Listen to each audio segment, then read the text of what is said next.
Bismillahirrahmanirrahim. Assalamualaikum warahmatullahi wabarakatuh. Pertama-tama perkenalkan, kami dari kelompok 11 yang akan menjelaskan materi mengenai perilaku emosional. Sebelum kami berlanjut untuk menjelaskan mengenai materi kami, izinkan saya untuk memperkenalkan anggota dari kelompok 11. Yang pertama ada saya sendiri, yaitu Nada Khairina. Yang kedua ada Adela Asari, dan yang ketiga ada Fathul Rifai. Kemudian di materi perilaku emosional ini kami membagi menjadi beberapa pembahasan, yaitu yang pertama kami membahas mengenai pengertian dan fungsi emosi, yang kedua mengenai emosi dasar, yang ketiga perilaku menyerang dan melarikan diri, yang keempat kami juga membahas mengenai stres dan kesehatan, yang terakhir yaitu bagaimana cara untuk mengatasi stres. Nah, mengenai materi perilaku emosional ini, mari kita simak bersama video penjelasan dari kelompok 11. Selamat menyimak. Pengertian dan fungsi emosi. Emosi terbentuk sejak manusia dilahirkan, meskipun bentuk dari emosi itu sendiri masih kabur berupa gairah yang umum. Emosi dalam bahasa Latin merupakan move out atau yang artinya bergerak keluar. Dijelaskan dalam Word Collect Dictionary, emosi merupakan setiap rangkaian kegiatan pikiran atau perasaan, nafsu, serta setiap kondisi mental yang hebat atau meluap-luap. Sedangkan menurut L.A. Schroff, emosi merupakan reaksi subjektif terhadap pengalaman yang diasosiasikan dengan perubahan fisiologi dan tingkah laku. Sementara dalam Kamus Besar Bahasa Indonesia, dijelaskan bahwa emosi adalah luapan perasaan yang berkembang dan akan surut dalam waktu yang singkat. Emosi juga dapat didefinisikan sebagai perasaan yang subjektif. Reaksi perilaku atau perubahan fisiologi terjadi pada suatu keadaan senang ataupun cemas yang ditandai dengan adanya perasaan yang kuat dan biasanya didorong hingga membentuk suatu tingkah laku. Sedangkan fungsi utama dari emosi itu sendiri adalah untuk memberikan informasi kepada orang lain mengenai interaksi yang dia berikan kepada dunia luar. Emosi merupakan barometer terhadap dunia internal kita. Jadi, emosi adalah pengetahuan intuitif secara singkat mengenai diri kita. Menurut Atwater pada tahun 1983, emosi memiliki fungsi yang berbeda dalam setiap individu, yang mana dapat kita lihat dari beberapa fase berikut. Yang pertama adalah intensitas pembangkitan atau arousal. Intensitas emosi ini menunjukkan seberapa banyak perasaan kita dipengaruhi oleh suatu peristiwa. Apabila reaksi emosional yang intensif, maka akan mendorong dan memotivasi kita untuk bertindak dan sebaliknya. Yang kedua ada makna personal. Menjelaskan pada situasi apa kita dapat terpengaruh secara emosional. Dan yang ketiga, pengalaman sementara. Emosi merefleksikan pengalaman sementara sebagai perubahan dari pengalaman subjektif kita, kebutuhan dan kepuasan kita. Kemudian ada emosi dasar. Menurut hasil penelitian Paul Ekman dan Pearson, emosi dasar yang dimiliki oleh manusia dibagi menjadi 6 macam, yaitu marah, takut, senang, kaget, jijik, dan sedih. Emosi ini juga bisa dimaknai dengan istilah emosi dikrit manusia. Namun, menurut kutipan M. Darwin Hout, emosi dasar dapat dibagi menjadi 4 macam. Di antaranya disebutkan oleh para ahli, yaitu kegembiraan, kemarahan, dan kesedihan, dan ketakutan. Di dalam Al-Quran pun juga dijelaskan mengenai macam-macam emosi dasar yang dirasakan oleh setiap manusia, yaitu seperti marah, takut, senang, sedih, dan sebagainya. Dari beberapa pendapat di atas dapat dilihat bahwa emosi yang dialami oleh manusia sangat beragam dan cukup luas cakupannya. Maka dari itu, sangat wajar apabila para ahli tidak menemukan kata sepakat dalam penentuan emosi dasar tersebut. Topik pembahasan yang selanjutnya adalah mengenai perilaku menyerang dan melarikan diri. Sebelumnya kita harus memahami terlebih dahulu pengertian perilaku agresif. Perilaku agresif adalah perilaku yang cenderung menyerang dan melukai orang lain. Baron dan Richard Ross pada tahun 1977 memaparkan bahwa perilaku agresi bukan hanya sekedar emosi atau sikap, tetapi suatu perilaku yang didasari oleh adanya rangsangan yang mendorong munculnya suatu respon. Bentuk dari respon inilah yang berwujud perilaku. Dengan begitu, agresi memiliki sasaran tertentu dan akibatnya dapat merugikan orang lain. Mereka juga menyatakan bahwa perilaku agresi adalah tindakan yang terjadi secara fisik, verbal, aktif, pasif, langsung maupun tidak langsung. Bass dan Perry dalam Sentana dan Kumala tahun 2017 menyatakan perilaku agresif sebagai kecenderungan perilaku untuk menyakiti orang lain baik secara fisik maupun secara psikologis untuk mengekspresikan perasaan negatif sehingga dapat mencapai tujuan yang diinginkan. Jadi dari pendapat tadi dapat disimpulkan bahwa perilaku agresif adalah perilaku negatif yang bermaksud untuk menyerang dan melukai orang lain secara fisik, verbal, aktif, pasif, langsung maupun tidak langsung yang cenderung disengaja. Selanjutnya mengenai dimensi perilaku agresif. Bass dan Perry pada tahun 1992 mengemukakan 4 dimensi perilaku agresif sebagai berikut. Yang pertama, agresi fisik atau physical aggression, yakni bentuk perilaku agresif yang dilakukan dengan cara melukai dan menyakiti seseorang secara fisik. Misalnya memukul, merusak, dan berkelahi. Yang kedua, agresi verbal atau verbal aggression, yakni bentuk perilaku agresif yang dilakukan dalam bentuk ucapan yang dapat menyakiti orang lain. Misalnya menghina, mengejek, dan memaki. Yang ketiga, kemarahan atau anger, yakni emosi negatif yang disebabkan oleh harapan yang tidak terpenuhi dan bentuk ekspresinya dapat menyakiti orang lain juga dirinya sendiri. Misalnya, mudah kesal, hilang kesabaran, dan tidak mampu mengontrol perasaan marah. Yang keempat adalah permusuhan atau hostility. Tindakan ini mengekspresikan kebencian, permusuhan, ataupun kemarahan yang sangat kepada pihak lain. Hostility merupakan bentuk agresi yang tergolong agresi covert atau tidak terlihat. Hostility mewakili komponen kognitif yang terdiri dari kebencian yang menimbulkan perasaan iri hati dan prasangka buruk. Selanjutnya, bentuk perilaku agresif. Menurut Bass dan Perry pada tahun 1992, perilaku agresif dapat terjadi secara fisik dan verbal, aktif dan pasif, serta langsung dan tidak langsung.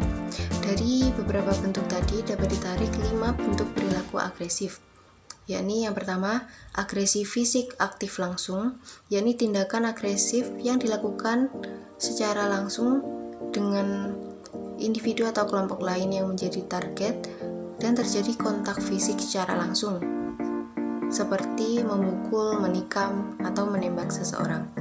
Yang kedua, agresi fisik pasif langsung, yakni tindakan agresi fisik yang dilakukan dengan cara tidak berhadapan secara langsung dengan target dan tidak terjadi kontak fisik secara langsung.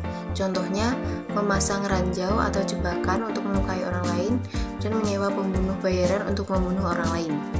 Yang ketiga, agresi fisik aktif tidak langsung, yakni tindakan agresi fisik yang dilakukan oleh individu atau kelompok kepada individu atau kelompok lain yang menjadi target, namun tidak terjadi kontak fisik secara langsung, misalnya demonstrasi, aksi mogok, dan aksi diam. Yang keempat, agresi fisik pasif tidak langsung, yakni tindakan agresi fisik yang dilakukan dengan cara tidak berhadapan dengan individu atau kelompok lain yang menjadi target dan tidak terjadi kontak fisik secara langsung. Contohnya, tidak peduli, apatis, masa bodoh, menolak melakukan tugas penting dan tidak mau melakukan perintah. Yang kelima, agresi verbal aktif tidak langsung, yakni tindakan agresi verbal yang dilakukan oleh individu atau kelompok dengan cara tidak berhadapan secara langsung dengan individu atau kelompok lain yang menjadi target. Contohnya, menyebarkan berita tidak benar atau hoax. Selanjutnya, faktor-faktor perilaku agresif. Menurut Taylor, Peplau, Sixteen and Sears dalam Unison 2019, Perilaku agresif dapat muncul dengan sebab-sebab sebagai berikut. Yang pertama, adanya serangan dari orang lain, yakni tindakan secara refleks yang memunculkan sifat agresif terhadap seseorang secara tiba-tiba dengan menyerang atau menyakiti baik dalam agresi verbal maupun fisik. Yang kedua, terjadinya frustasi, yaitu gangguan atau kegagalan dalam mencapai tujuan. Ketika individu mengalami frustasi, maka akan cenderung membangkitkan perasaan agresifnya. Yang ketiga, ekspektasi pembalasan atau motivasi untuk balas dendam.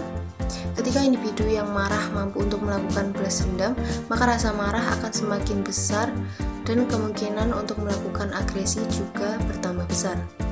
Yang keempat, kompetensi agresi yang tidak berkaitan dengan keadaan emosional, tetapi mungkin muncul secara tidak sengaja dari situasi yang melahirkan suatu kompetisi. Secara khusus merujuk pada situasi kompetitif yang sering memicu pola kemarahan, pembantahan, dan agresi yang tidak jarang bersifat destruktif.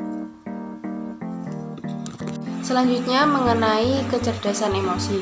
Untuk menghindari adanya perilaku agresif ini, kita harus memiliki kecerdasan emosi atau kemampuan individu dalam memahami dan mengontrol emosi, juga perasaan diri dengan orang lain. Salah satu aspek dari kecerdasan emosi ini adalah mengelola emosi, yaitu menangani perasaan agar emosi dapat ditangkap dengan tepat. Emosi dikatakan berhasil dikelola apabila mampu menghibur diri sendiri ketika sedih, melepas cemas, murung, ataupun tersinggung. Namun, orang yang buruk kemampuannya dalam mengelola emosi akan terus bertarung melawan perasaan murung dan melarikan diri pada hal-hal negatif yang justru akan merugikan dirinya sendiri. Baik, untuk materi yang keempat yaitu mengenai stres dan kesehatan. Dalam memaknai istilah stres itu sendiri, terdapat 3 pendekatan yang digunakan, yaitu yang pertama, pendekatan rekayasa atau engineering approach. Menurut pendekatan ini, istilah stres digunakan untuk menggambarkan karakteristik lingkungan yang tidak kondusif untuk tempat tinggal makhluk hidup dan menamai penyebab yang mengakibatkan reaksi menegangkan. Yang kedua yaitu pendekatan mediko-fisiologis. Pendekatan ini memaknai stres sebagai kondisi spesifik yang didasari oleh perubahan biologis yang tidak spesifik. Pendekatan yang ketiga yaitu pendekatan psikologis. Berdasarkan pendekatan ini, stres adalah istilah yang digunakan untuk menggambarkan hasil interaksi dinamis antara individu dengan lingkungannya yang melibatkan kognisi dan emosi. Kognisi sendiri merupakan suatu pemahaman hasil proses pembelajaran, sedangkan emosi merupakan pencerminan perasaan individu. Pendekatan psikologis ini memperhatikan kompleksitas internal event yang terjadi pada manusia saat berinteraksi dengan lingkungannya.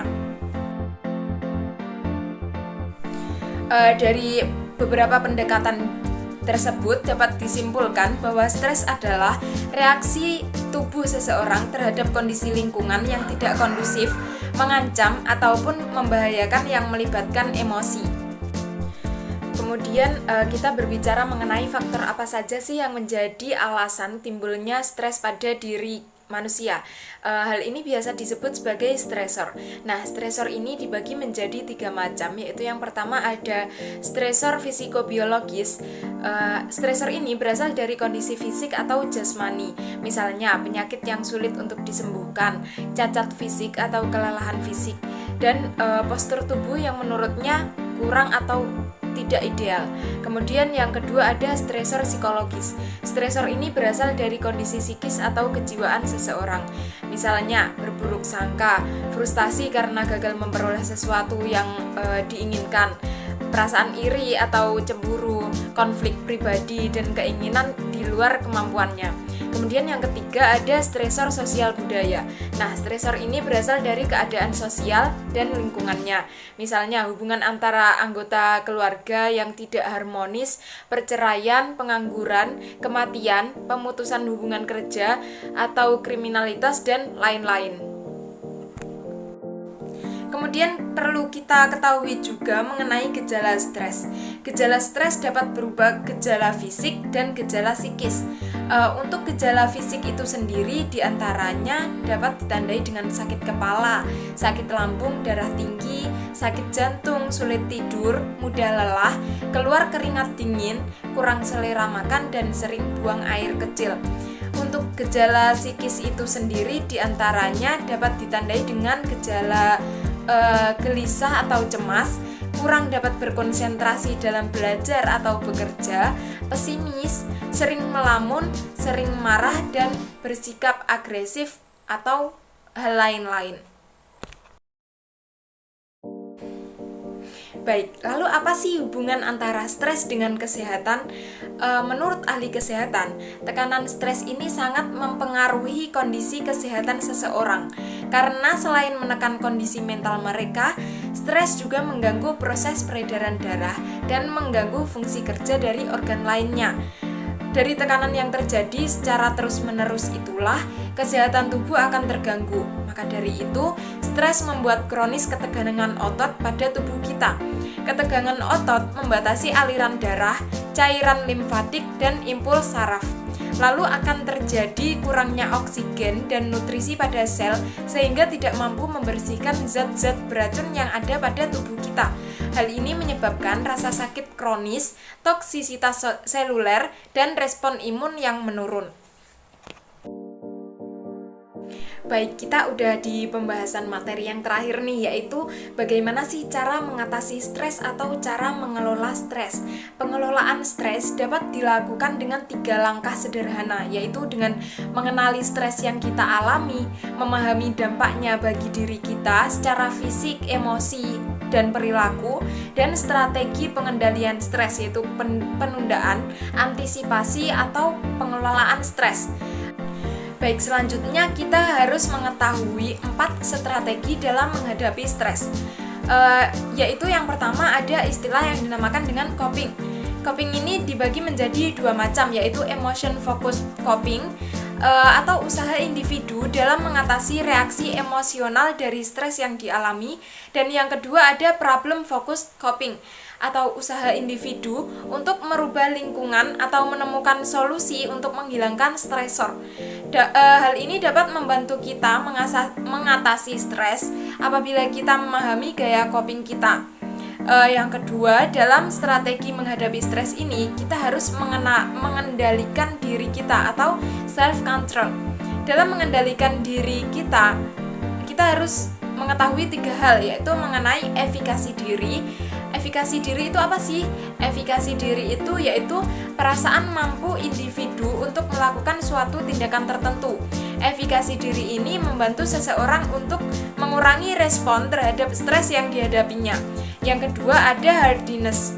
Hardiness ini merefleksikan karakteristik individu yang memiliki kendali pribadi, mau menghadapi tantangan, dan memiliki komitmen. Tingkat hardiness seseorang mempengaruhi penerimaan seseorang terhadap stresor potensial dan respon terhadap stresnya. Yang terakhir, yang ketiga dalam mengendalikan diri kita ada yang dinamakan dengan mastery. Mastery ini merupakan perasaan mampu mengendalikan respon stres yang muncul pada dirinya. Tingkat mastery ini memiliki hubungan dengan respon stres seseorang.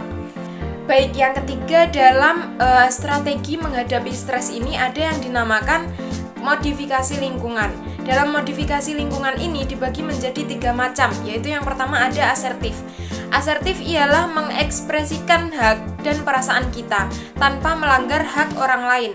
Yang kedua, berkompromi ketika dapat saling menyesuaikan. Yang ketiga, ada menghindari jika perlu. Menghindari jika perlu ini seperti apa? Yaitu beralih secara fisik maupun emosional dari aktivitas kelompok maupun individu yang memunculkan stres. Hal ini dapat dilakukan apabila asertif atau kompromi itu tadi tidak berhasil kita lakukan. Yang keempat, dalam strategi menghadapi stres ini ada yang dinamakan dengan memperkuat gaya hidup.